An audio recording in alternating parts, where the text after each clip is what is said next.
할렐루야. 네. 초원교회 제가 두 번째 방문하게 됐습니다. 기억하신 분 계실지 모르겠습니다. 나는 아마 제 이야기를 들으면 그때 그분이구나 생각이 날지 모르겠어요. 제가 부산에 내려온 이제 21년 차가 됩니다. 이동환 목사님 섬겼던 서울 동강교회 목사님 오시기 전에 제가 부목사로 있다가 부산에 내려온 뒤에 한참 몇 년 지난 뒤에 아마 이동환 목사님이 또 그 자리를 채우신 것 같아요. 그 이유 때문에 또 같은 교회로 섬겼던 그런 부목사 출신으로 저를 또 선배로 예우를 해줬고, 또 제가 한번 강사로 모셨더니 또 우리 세계가 그렇지 않습니까? 철저하게 품마십니다. 워낙 목사 이해가 빨라서 그냥 있지 않고 또 저를 오늘 불러주셨어요. 지난번에 와서 제가 그런 인사를 드렸습니다.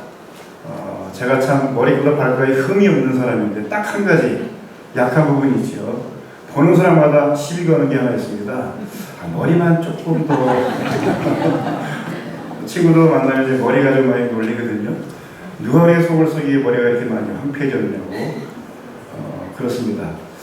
제게는 참 머리가 늘 취약점입니다. 직구진 친구 중에 한 사람이 그런 얘기를 했어요. 목대협이라는 단체가 있다.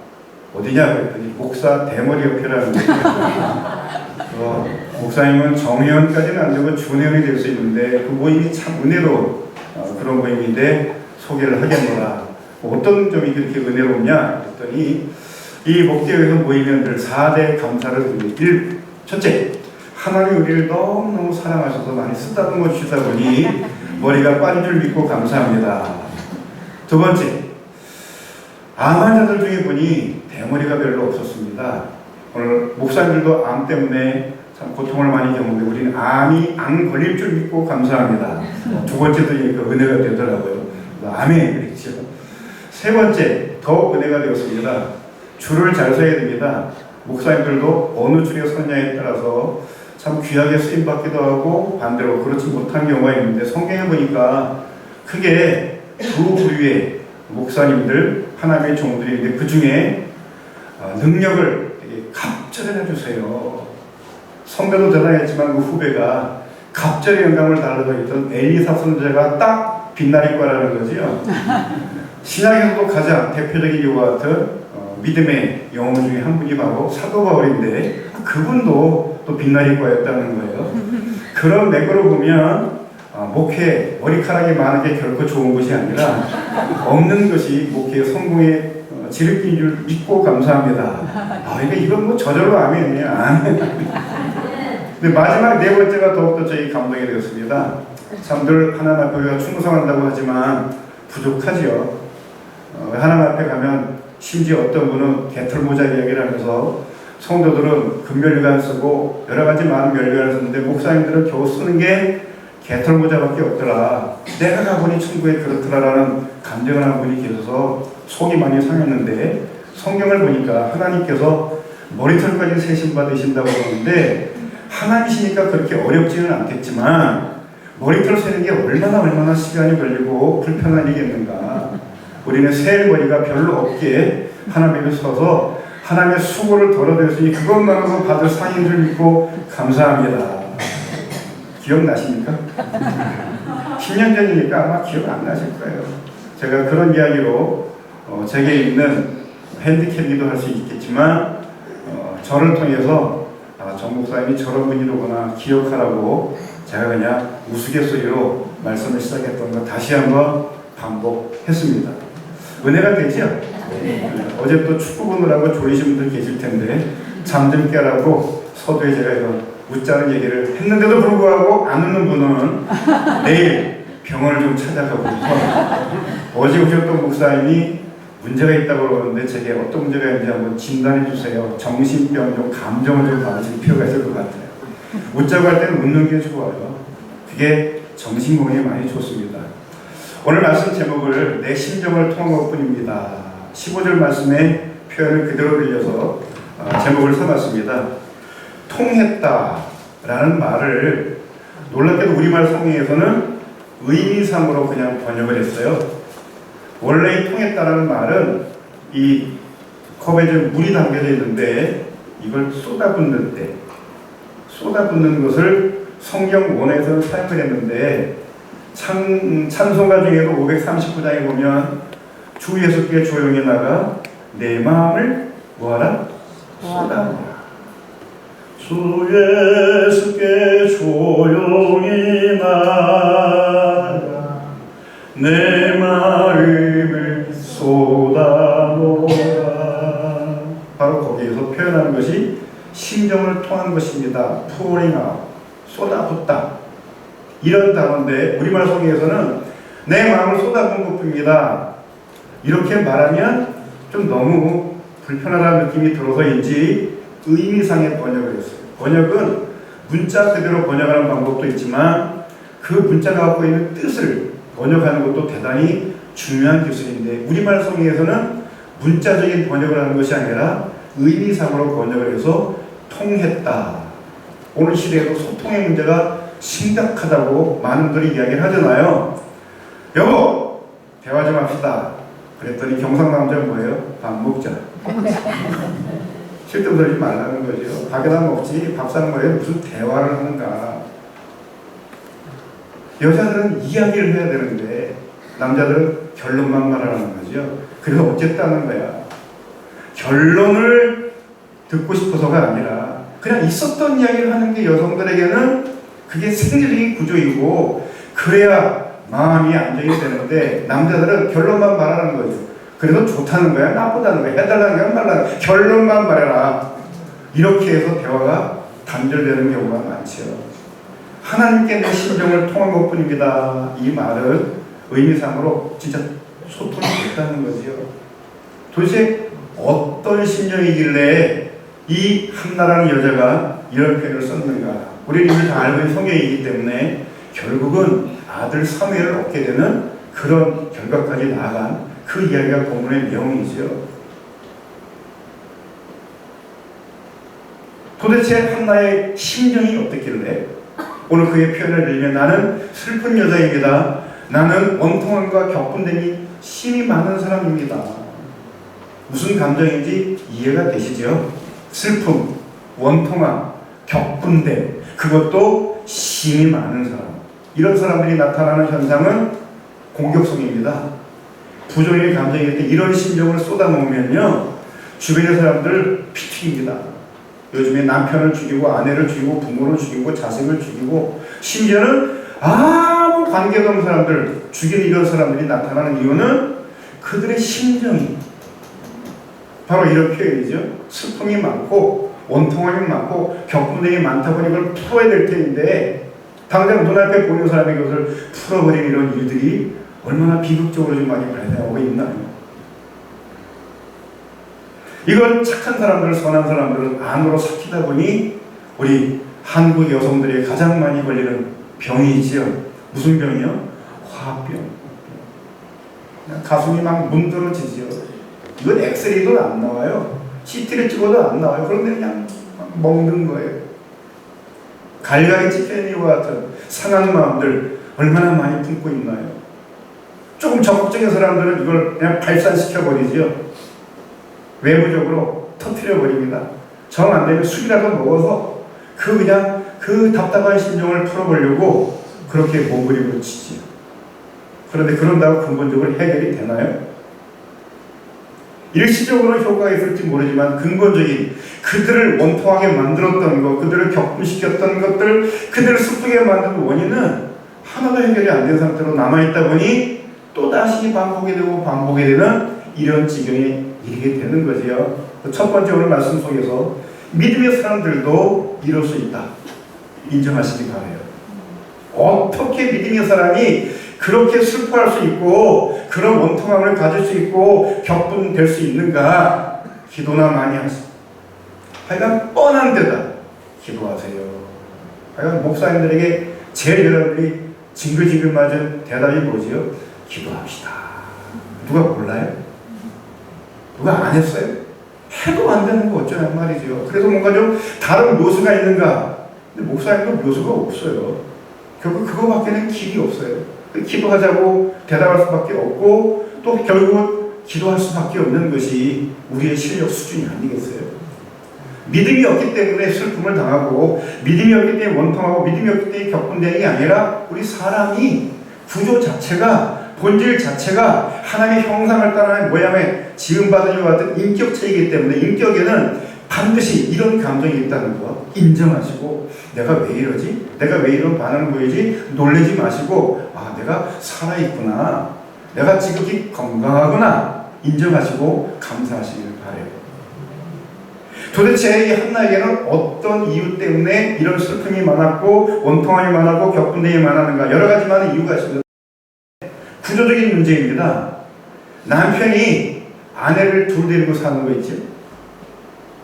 여기부터 문제가 생기는 거죠. 성경에 보면 분명히 한 남자가 한 여자와 한 몸을 이루어 사는 것이 부부의 기본 원리임에도 불구하고 이상하게 둘, 셋, 그보다 이상의 아내를 거느리고 살았던 사람들이 믿음 없는 사람들 뿐만이 아니라 믿음의 사람들 중에 대표적인 다윗 이 사람은 여탐이 얼마나 심한지 몰라요. 괜찮은 여자 보면요 그냥 지나가지 못하고 기어이 자기 곁에다 두는 정말 못된 사람입니다. 그 한 짓을 보면 정말 다윗은요 용서할 수 없는 아내에게 용서받을 수 없는 파렴치범이고 정말 뻔뻔한 남자인데 성경은요 세상에 이렇게 좋은 사람이 어디 있는가 이렇게 평가를 해요. 이 한나의 남편 엘가나라는 사람은 레위 사람입니다. 다른 지파 사람도 아니고 레위 사람이에요. 오늘날로 말하면 목사입니다. 성직자입니다. 그런데 두 아내를 데리고 살아요. 이게 가능한 이야기입니까? 근데 가능해요. 어쩌다 보니 그렇게 됐어요. 이런 부분을 성경에서는 언급 안 해요. 문제 삼지 않아요. 하나님도 노코멘트예요. 좋다 나쁘다 이런 말씀 안 하세요. 이상하죠? 그럴 수밖에 없는 이유가 있다고 하나님이 인정하시는 것 같아요. 그렇다고 또 둘셋 데리고 산다는 것이 좋다는 말은 결코 아닙니다.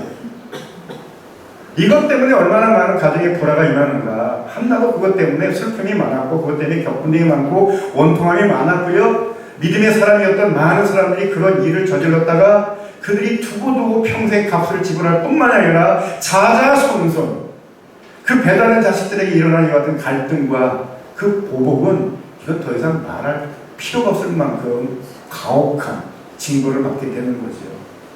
해서는 안 될지 하지 않는 것이 지혜입니다. 한나 두 여자가 한 남자를 함께 살다 보니 겪게 되는 이와 같은 감정들 여러분 이해가 되시죠?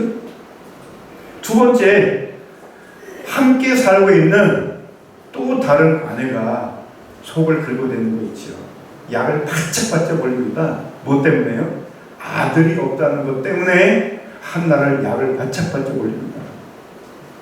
놀랍게도 성경에 보니까 6절에 1장절에 보니까 그의 적수인 분임나가 그를 심히 격분하게 하여 괴롭게 했다. 적수, 라이벌이라고 영어 성경에 번역이 되는데요. 오늘 이 시대에 옛날에도 그렇고 지금도 그렇고 적이라고 말해서는 안 되는데 적이 아닌데 적처럼 간주하고 총질하는 사람들이 꼭 있어요. 말도 얼마나 고약해야지 몰라요. 언어폭력, 심지어는 물리적인 폭력을 행사해가지고 그냥 숨통을 끊어놓는 아주 왼수처럼 여기고 접근하는 사람들이 의외로 이 민주주의 시대를 살아가는 이 시대에도 우리 사회에 얼마나 많은지 몰라요. 그들이 배우지 못해서가 아니고요. 그들이 신앙이 없어서가 아니에요. 그런데도 불구하고 적수로 생각을 해요. 특히 우리 한국 사회 다 파트너예요. 동업자예요. 함께 가야 될 사람에도 불구하고 라이벌로 생각해요. 내가 저 사람을 죽이지 않으면 제거하지 않으면 짓밟지 않으면 내가 살 수가 없다는 이와 같은 문화를 만들어가지고 학교에서 경쟁을 붙이는데요. 이게 라이벌을 만들어버리는 거 있죠. 세계 민족들을 가만히 보면 교포사회가 그런 얘기를 하더라고요. 중국인들은 교포사에 자기 동포가 하나 오면요 전부 다 달려들어가지고 기어이 자립을 시킵니다. 나는 이런 분이야, 너는 저런 분이야. 막 도와줘가지고 그 짧은 기간 동안에 자립할 수 있도록 모두가 달려가 도와준대요. 딱 반대가 되는 민족인데 그게 한민족이라는 것입니다. 교포사에 누가 왔다 그냥 홀딱 다 벗겨간대요. 지갑 돈까지 다 뺏어가고요.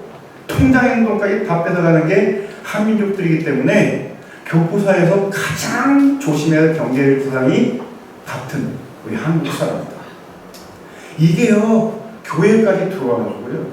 교포교회 미국에 있는 뭐 내로라나 큰 교포교회들도 목사님들이 한국에서 오십시오 그러면요 열이면 열 다 예 크기와 상관없이 빨리 들어오려고 준비하고 있는 일들이 왜 그러는가 하면 와 있는 성도들조차도 서로에 대한 경계, 서로에 대한 이용 이런 것들이 아주 뼛속에 들어가야 돼요. 얼마나 가슴 아픈 일입니까? 가장 무서운 게 같은 동포래요. 이용해먹고 사기치고 그래가지고 쫄딱 망하기 위해서 빈손으로 들고 나가게 될 때까지 그냥 핏바람으로 흡혈귀처럼 달려드는 것이 한국 교포사회의 비극이라고 얘기하는 걸 들을 때 이러면 안 되는데 참 좋은 사람 만나는 것이 얼마나 큰 복인가. 만남의 복이 있으시길 바랍니다. 아멘. 하필이면 이런 여자를 만나가지고 한 지붕 안에서 살아가는데 한나가 좀 동정해주고 같은 여자로서 더군다나 레위 자손의 집에 시집온 사람들끼리 남편 성직자로 성직 잘 감당할 수 있도록 도와도 모자랄 판인데 자기보다 아래에 있는 동서를 이렇게 뭐 동서가 아니죠. 또 다른 둘째 부인을 이렇게 힘들게 만드는 분인나라는 여자 때문에 한나가 견딜 수가 없었다는 것이죠. 그를 격분시켰다가 약을 반짝반짝 올리는 거예요. 좋게 말할 수 있는데도 아주 모질게 못되게 이렇게 행동하는 그 라이벌 때문에 힘든 거지. 같은 종목의 같은 분야의 라이벌이지만 멋있는 라이벌들이 있어요. 이번에 이제 은퇴한 그 스케이팅의 이상하 선수 같은 경우에 그 일본의 경쟁자가 있잖아요. 얼마나 멋있는지 몰라요. 정말 탑 클래스에 있는 사람들은요, 그들이 실력만 좋은 게 아니라 대부분 그 탑 클래스에 올라가기까지에는 그들의 좋은 성품이 있기 때문에 그게 가능하지 않는가 하는 것들을 보게 돼요. 정말 정상적인 있는 사람들은 실력만 좋은 게 아니라 성품도 좋아서 주변의 경쟁자들이 형제처럼 서로 격려하고 위로하고 게임이라는 게 그렇지 않습니까? 이길 때도 질 때도 있는 거 아니에요? 그런데 그냥 운동장에 태극기를 막 꽂아놓고 그리고 트로피에다 발 집어넣으면 상대편이 얼마나 모욕감을 느껴요. 해서는 안 될 짓들이 있는데 우리는 워낙 보고 배운 게 없다 보니까 무례한 행동들을 참 많이 해요. 절대로 옆에 있는 사람들을 경쟁자로 만들지 마시고요. 동료로 만드시고 함께 걸어갈 수 있는, 짧게 가려면 혼자 가지만 멀리 가려면 같이 가자고 하는 말이 있잖아요. 여러분의 인생도 그렇고 믿음 생활도 그렇고 좋은 동료들을 많이 두어서 멀리 갈 수 있는, 잘 갈 수 있는 믿음의 사람 되시기를 바랍니다. 아멘. 이런 남편의 문제도 문제였고 또 다른 이와 같은 아내도 그에게 고통스러운 이와 같은 원인이 되었지만 가장 치명적인 이와 같은 문제 원인은 뭐였나요? 아들을 낳지 못한다는 것이 한나의 가장 큰 아픔이었지요.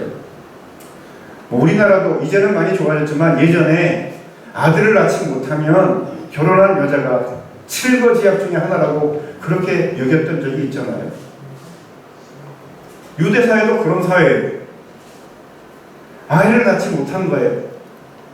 그것 때문에 속이 상한데, 안 그래도 속이 상한데 옆에서 자꾸 약을 올리는 부인들 때문에 더 고통스러웠던 것이죠. 그래서 좋은 남편 만나가지고 8절 말씀 보니까 그대의 남편 엘가나가 그에게 이르되 한나여 어찌하여 울며 어찌하여 먹지 아니하며 어찌하여 그대의 마음이 슬프냐? 내가 그대에게 10 아들보다 낫지 아니하냐. 이런 남편 만나면 그래도 괜찮은 거 아니겠어요? 말이라도 정말 따뜻하게 위로해주고 그 아픈 심정을 알아주는 이런 남편과 사는 것, 아마 그것 때문에 한나가 첫 번째 부인이 있는 것을 알면서도 이 엘가나에게 왔던 것 같아요. 아주 매력이 철철 넘치는 남자예요. 능력 있는 남자죠. 그런데 현실이 자기 힘으로 어찌할 수 없는 이와 같은 불임의 문제, 난임의 문제에 부닥치게 될 때 실제적인 고통이 그에게 따랐던 거지요. 성경에서는 이 아이를 낳지 못하는 문제를 어떤 죄악이나 형벌로 여기지 아니하고 누구도 당할 수 있다. 문제는 그 문제를 어떻게 풀어가는 것인가 너희들 좀 잘 배워라 하는 의미로 오늘 한나 같은 이 같은 여인의 이야기를 성경에서 자세하게 묘사하고 있는 것입니다. 두 번째 우리가 생각해야 될 것은 마음 경영을 잘해야 됩니다. 믿음의 사람에게도 현실로 이렇게 있어가는 윤리적인 문제, 도덕적인 문제, 심리적인 문제, 신앙적인 문제, 난관에 부닥치게 될 때 그 문제를 어떻게 푸느냐에 따라서 행복과 기쁨과 영광이 올 수도 있고 그렇지 못할 수도 있다는 것을 오늘 함께 두 번째로 주목해야 되겠습니다. 문제 핵심이 뭐라고요? 이런저런 문제가 많이 있지만 그 가운데 가장 근본적인 문제는 아들이 없다는 것. 놀랍게 아들을 문제를 해결하는 것에 대해서 믿음의 조상 아브라함의 가문에 3대에 걸쳐서 좋은 예를 하나님이 성경의 기록으로 남기셨습니다. 첫 번째 아브라함, 하나님이 아들을 주시겠다고 약속하셨는데 10년, 20년 지나가도 애가 생기지 않으니 점점 초조해 있는 사람이 누구인가? 애를 낳아야 된 아내인 사라가 가장 초조한 거 아니겠어요? 그래서 국리 끝에 남편에게 상의해서 합의하지요. 여보, 나는 더 이상 아이를 낳을 수 없을 때가 된 것 같으니 내 몸종 하가를 통하여 대리보 형식으로 아들을 얻는 것이 어떻겠습니까? 그랬더니 아브라함이 좋게 여겨서 그들이 합의하에 아들을 만들고 아들을 낳지요.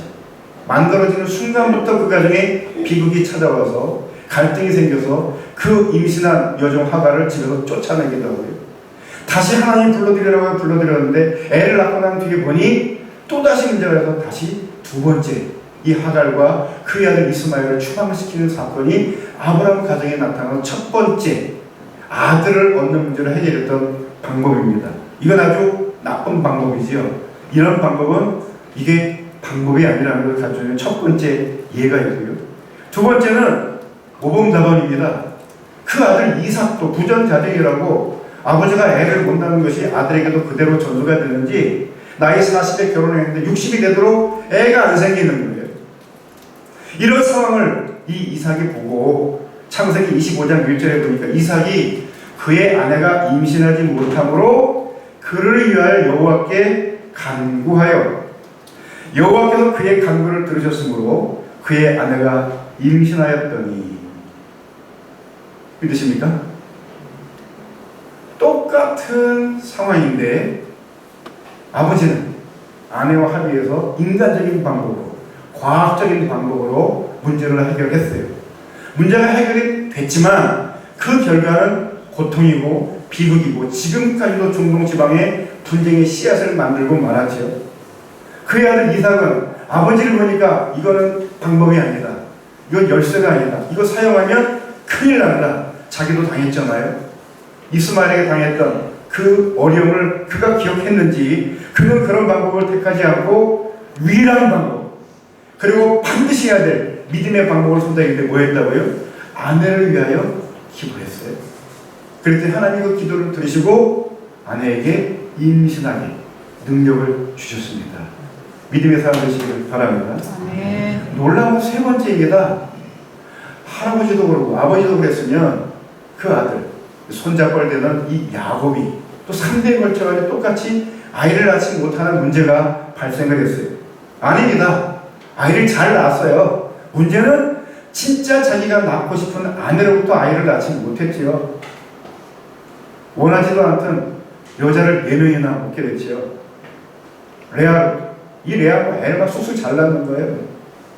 하룻밤만 자고 나면 애가 생겨가지고 루벤, 둘째 시므온, 셋째 레위, 넷째 유다 그냥 줄줄이 낳는 거예요. 그래가지고 그 동생 라헬이 약이 올라가지고 자기 몸종을 들여보내가지고 몸종을 더해가지고 아들도 둘을 낳고요.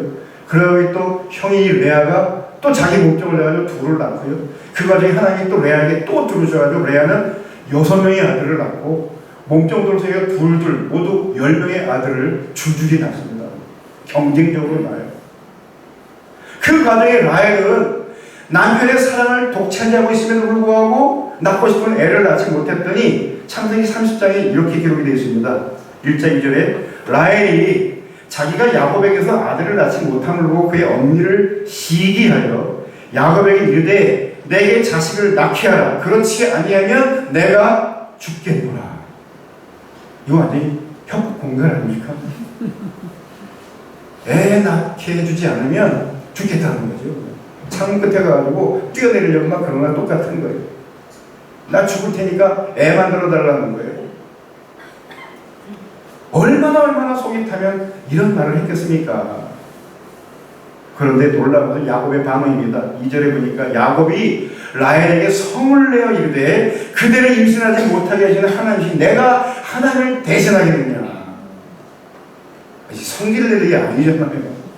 아내가 지금 너무 가슴이 아파요. 애를 낳고 싶은데 안 생기니 답답해서 이런 해서는 안 될 표현까지 써서라도 남편에게 자기 심정을 알아달라고 그랬는데 그냥 전형적인 사냥형, 목적지향의 남자애와 같은 특성이 상남자예요. 이럴 때는 또 그래가지고 내가 하나님을 대신하여 성질을 내면서 아내에게 그대로 되받아 치니 얼마나 그 안에 마음이 아팠겠습니까? 그 과정을 지켜보시는 하나님 마음이 어땠을까요? 아이고 안 됐다. 하나님이 불쌍해서 라헬에게 아들을 주셔서 낳은 아들이 요셉이었습니다. 둘째로 주셨던 베냐민을 낳는 과정에 결국 자기 말이 씨앗이 돼서 그런지 몰라도 내가 죽겠노라 그랬는데 진짜 죽고 말았던 것이 이 라헬 여인의 비극이었죠. 이런 것들을 보면 길이 아니면 가지 말아야 할 것이 우리 신자들이고요. 방법이 아닌 것은 하지 않는 것이 상식입니다. 말이라고 모든 게 다 말이고요. 해도 될 말, 안 해도 될 말이 아니라 해서 안 될 말들, 책임지게 되면 큰일 날 말들은 입 밖에도 나오지 않도록 아니 생각을 잘 안 하는 것이 믿음을 기억하시기를 바랍니다. 이런 예를 한나가 연구를 해서 그런지 한나는 지금 어떤 방법을 택했나요? 기도하기로 결심했고 기도한 것이 오늘 본문의 내용입니다. 기도의 3종 세트 거기다 하나를 덧붙였어요. 기도의 3종 세트는 기본적으로 기도하는 것입니다. 통곡하는 것입니다. 소원하는 것입니다. 바로 앞절까지 그런 내용이 나와요. 그가 기도하여 통곡하고 소원했습니다. 거기다 한 가지 더 풀어서 된 게 오래 기도했습니다. 기도하신 여러분들 통곡하며 기도하시기 바랍니다. 소원하며 기도하시면 훨씬 더 약발이 좋아요. 그리고 응답이 안 되면 될 때까지 끈덕지게 기도하는 것 기도의 요령입니다. 그런데 한 가지 더 마지막 이거는 정말 하나님도 피할 수 없는 이와 같은 기도의 마침표와 같은 것이 바로 무엇인가? 오늘의 제목입니다. 뭐 했다고요? 그의 심정을 통하는 것입니다. 하나님 아시지요? 제가 목회는 이걸 배웠어요. 목회라다 보면 늘 행복하고 좋은 목회만이 아니라 저 보면 목회 굉장히 행복하게 한 것 같지 않습니까? 정말 저는 어렵게 자랐고요. 시골교회 목사 아들로서 아버지가 늦게 40이 넘어 신학교 가가지고 목회한다고 그래가지고 우리 집안이 아주 그냥 정말 나락으로 떨어졌어요. 또 좋은 도시교회 목회를 했으면 날 텐데 시골 꼴짝이 가가지고 어려운 목회를 하다 보니 그때 벌써 내가 중학생이었는데 늦게 목회하는 아버지 때문에 우리 가족들이 정말 배고프고 힘들게 살았어요. 이제는 살아만하게 됐더니 아버님 갑자기 돌아가셔가지고 제가 대학을 졸업하는 해 졸지 가장이 돼서 밑에 동생 둘 어머니 모시고 살아가는데 정말 힘들었습니다. 거기다 또 처제까지 또 우리 집에 와가지고 처제까지 제가 시집을 보내는 일들을 감당하면서 고생 정말 많이 했죠. 그런데 저 보면 별로 고생한 사람 같지 않지 않습니까? 하나님 그때그때마다 피할 길을 주고 좋은 사람 만나게 하셔서 그 가정에 경제적인 일을 다 해결해 주셨고 제 동생은요 늦음하게 우리 아버님이 낳고 가신 그 피덩이 같은 동생 대학을 2개를 제가 보냈지 않습니까? 2년째 돼 그거까지 안 된다고 해서 4년째 또 보내고 제가 아버지에게 물려받은 재산은 통장에 딱 100만 원 남아있더라니까요. 시골 빼다 보니 퇴직금 일전 한 푼 주신 게 없어요. 그거 가지고 이사 비용 하다 보니 서울에 있던 자취방으로 제 가족들 이렇게 이끌고 와보니 그 100만 원 꼴랑나더라고요. 땡전 한 푼 아버지가 남긴 게 없었어요. 그런데 그 뒤에 하나님께서 하나하나 인도하시는데 오늘 여기까지 이렇게 배웠습니다. 그런데 저도 사람이다 보니 살다 보니 정말 힘들고 어려울 때가 있잖아요. 기도하는 수밖에 없죠. 통곡하고 서운 오래 기도하면 하나님 결국은 들어주시더라고요. 네. 한나가 인간으로 해결할 수 없는 아들을 갖는 문제에 하나님밖에는 감당이 안 되는 문제를 갖고 기도했던 것처럼 주님 앞에 기도하시길 바랍니다. 네. 그 중에 제일 좋은 기도의 마침표가 뭐라고요? 여러분 심정을 알려드리는 거예요. 하나님 아시죠? 옛날에 철이었을 때는요, 하나님 저 사람 손 좀 봐줘야 되겠습니다. 근데 진짜 하나님 손을 보셔가지고요, 신발 말리게 생기는데 귀찮아 죽겠더라고요. 다리 몽둥이 꺾어 나가서 진짜 다리 몽둥이 꺾어 나가지고요. 아이고 신방 다니는데 불편하고요. 그분 교회 모시고 나간 게 보통 짐이 아니더라고요. 내가 말하면 하나님 그대로 들어주시는구나. 절대로 내가 손해볼 짓은 하면 안 되겠구나. 미운 자식 떡 하나 더 주라고. 하나님 떡 하나 더 주세요. 더 잘되게 해주세요. 그러니까 속 안 쓰이더라고요. 잘 되니까. 이게 바로 기도의 핵심이구나. 미운 사람에게는 더 잘되도록 축복하고, 그 사람들이 나를 공격하고 나를 힘들게 할 때 오히려 하나님의 복을 그냥 곱빼기를 주세요. 더 잘되게, 교회가 심술 부리지 않도록, 가정도 잘되고 사업도 잘되게 해주세요. 진짜 잘되는 거 있죠. 그 사람도 좋고 나도 좋고, 누이 좋고 매부 좋고 또랑 치고 같이 잡고, 뭐 이런 식의 우리말을 찾아보니까 엄청나게 많더라고요. 하나님 내 마음 아시지요? 그 말 한마디면 그냥 끝나더라고요. 알았다. 내가 네 마음 안다. 아내들이 보통 남편에게 자기 심정을 알아달라고 사인하는 것도 있잖아요. 오늘 아침에도 잠깐 그 방송을 했는데 그러더라고요. 아내가 뭐 하나 해달라고 했는데 안 해줬더니 지금 싱크대가 시끄럽습니다. 그릇이 깨질까봐 겁납니다. 좀 마음을 알아달라고 사인을 보내면 좀 제가 좀 반응을 보여야잖아요. 벽창과 같은 남자들이 말귀를 못 알아듣는 거예요. 말귀를 못 알아들어가지고 속 터지게 만드는 사람들이 얼마나 많은지 모릅니다. 하나님은요, 워낙 단수가 높으셔서 우리가 그냥 눈빛만 보내드려도 알았다. 특별히 이렇게 하나님의 일을 감당하는 사람들에 대하여는 하나님이 정말 잘해요. 그냥 생각만 해도 하나님이 들어주세요. 이 재미를 한 번, 두 번 보기 시작하면 얼마나 신나고 좋은 건지요. 오늘 헌신하는 여러분들은 물론이고 함께 있는 여러분들 주님의 심정을 통해서 해결받는 지혜로운 삶을 축원합니다. 네. 마지막 세 번째입니다. 하나님과 심정을 통하면 뻥 뚫려야 되는데 거기 뭘 장애물을 두면 막히게 되면 문제가 생기지요. 통하게 하려면 막힌 것이 없게 해야 됩니다. 무슨 말입니까? 기도를 했는데 기도가 결코 만능은 아니에요. 알라딘이 요술램프처럼 지니야 그러면 뿅 나가고 주님이 뭐 해야 될까요? 이게 우리 신앙생활이 아니고 이게 우리 기독교의 기도가 아니에요. 하나님은 기도 자체로 문제를 해결하는 것이 아니라 기도하는 그 사람의 자세, 그 마음 중심을 보시고 예, 아니요를 결정하지, 이게 무슨 부적처럼, 이게 무슨 뭐 요술램프처럼 그렇게 기도만 하면 해결된다? 이거는 종교 사기입니다. 이렇게 가르치면 그는 사꾼이 거짓말이에요. 기도는 만능 열쇠가 아니에요. 기도라는 방법을 통하여 정말 네가 나를 존중하는가, 내가 줄 복을 받을 준비가 되었는가를 보시는 것이 기도라는 이 같은 형식이거든요. 기도하다 보면 시험이 많아요. 오늘 이 한나에게 어떤 시험이 있었나요?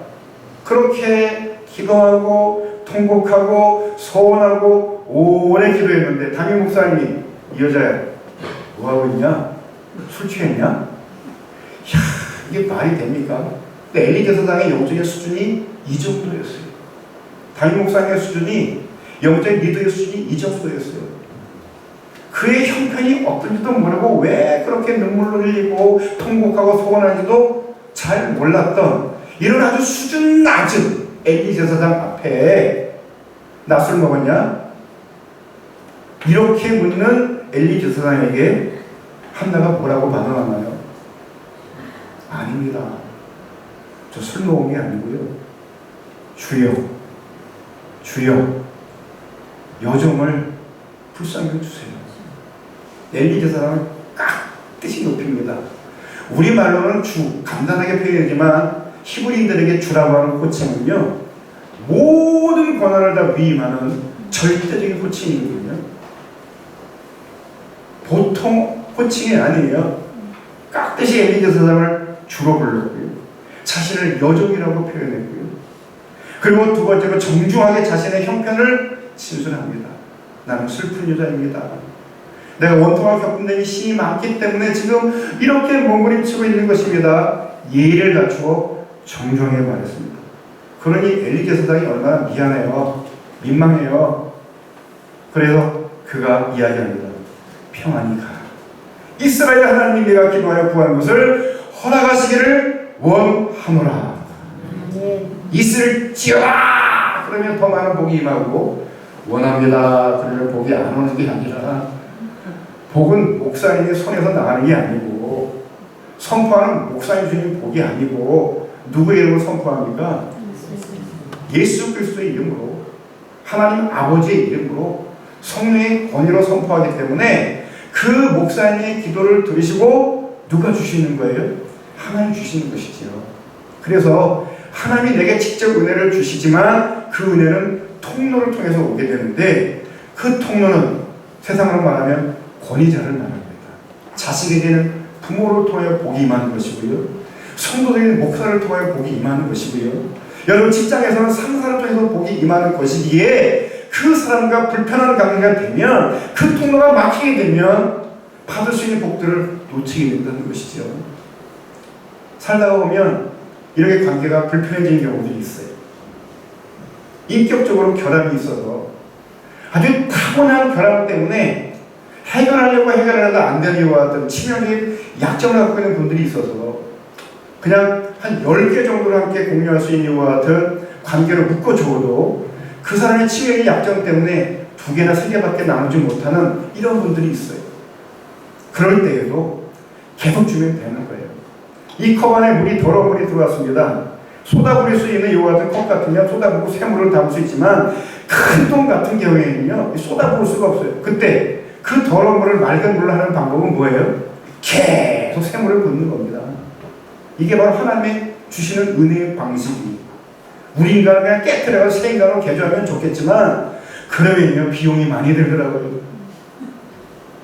제가 목사가 되어가지고 저는 목사님 가정에서 정말 저는 순탄하게 자라났어요. 물론 몇 번의 위기와 어려움이 있었지만 그것도 잘 극복할 수 있었던 것이, 가만히 보니까 뭐 드라마틱한 간증을 갖고 있는 분들 보니까 결과적으로 볼 때는 질병이 났고 사고로부터 고침을 받고 생명을 부지했는데, 그 과정에서는 밤잠 자지 못했고요, 정말 눈물을 한도 없이 흘렸고요, 수술비 들어갔던 비용 말도 못하게 많이 들어가고 보면서, 하나님 나 병나는 기적 체험 안 하도 좋고요, 그리고 놀라운 기적 경험하지 않아도 좋으니 그냥 가만히만 내버려 두세요. 평범함이 복입니다. 저 사고치지 않을 테니 하나님 저 때리지 마시고요, 저 속 안 썩일 테니까 저 회초리 치지 마시고요, 그냥 알아서 가르칠 테니까 하나님도 저 그냥 내버려 두세요. 요렇게 기도했더니 하나님이 알아들으셨는지 오늘 60이 되도록까지 병원에 갈 일 없게 하셨고, 큰 돈 들어갈 만한 사건들을 안 만나게 된 것이, 이게 참 잘한 것 같다 이런 생각이 들어요. 때로는 간증할 게 저는 없어요. 너무 평범하게 살기 때문에. 그냥 고속도로를 쭉 달려온 것처럼 지난 60년이 순탄한 길로 다가왔어요. 그래서 예화를 들려오면 제 예화, 극적인 간증들을 하고 싶으면 좋겠는데, 뭐 아버님 돌아가실 때 겪었던 몇 가지 위기, 뭐 이런 몇 가지 외에는 너무 형통했어요. 이게 복이 아닙니까? 죽을 병에 걸렸다 살아나는 것이 더 큰 복일까요? 그런 분들 죽을 병 걸리십시오. 아예 그냥 감기 하나도 안 걸리고 살아나는 것이 이게 은혜예요. 네. 한나 이렇게 성질 내가지고 안 그래도 당신 영광 없다고 소문나가지고 우리 가문에 지옥이라고 말하는 이야기 하는데 역시 그렇군요. 덤벼들 스님과 같은 정말 상한 감정을 갖고 있는 이와 같은 한나의 손에 불구하고 주여 여종이 슬픔이 많은 여자입니다. 제게 원통한 겪은 일이 많습니다. 예의를 갖추어 자신의 상태를 그대로 진술할 때 축복 안 할 수가 없는 거지요. 너무 미안해가지고 평안히 가라 이스라엘 하나님 네가 기도하여 구한 것을 허락하시기를 원하노라. 네. 아멘. 당연히 아멘 하죠. 진짜 그동안 닫혔던 태문이 열리게 돼가지고요. 하나님과 통하니 제사장과 통하니 남편과도 통하게 돼가지고 그날 애가 생겼다는 얘기 아닙니까? 그러게 낳은 아이가 누구라고요? 사무엘이. 하나님이 나의 기도를 들으셨다. 믿으십니까? 아멘. 하나님 내가 기도하면 즉각 들으십니다. 확신할 수 있는 믿음의 삶을 되시기를 축원합니다. 아멘. 이건 정말 그동안 그렇게 풀리지 않는 문제이지만 기도했더니 하나님이 풀어주셨습니다. 간증할 수 있는 은혜가 있게 되기를 바랍니다. 아멘. 다시 한번 강조합니다.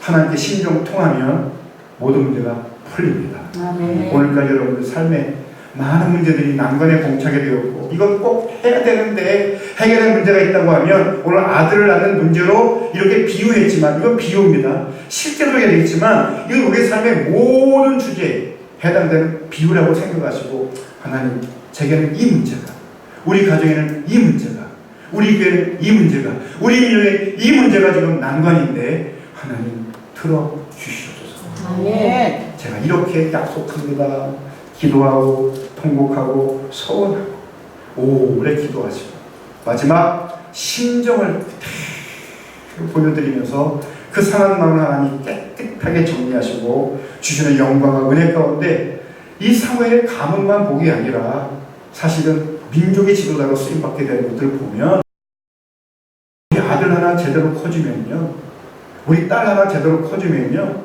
나라를 아니 온 세계를 구원할 수 있는 유능한 인물로 쓰임받을 수 있다. 믿으시고 매달리는 주의 사람 되시기를 축원합니다. 아멘. 기도하며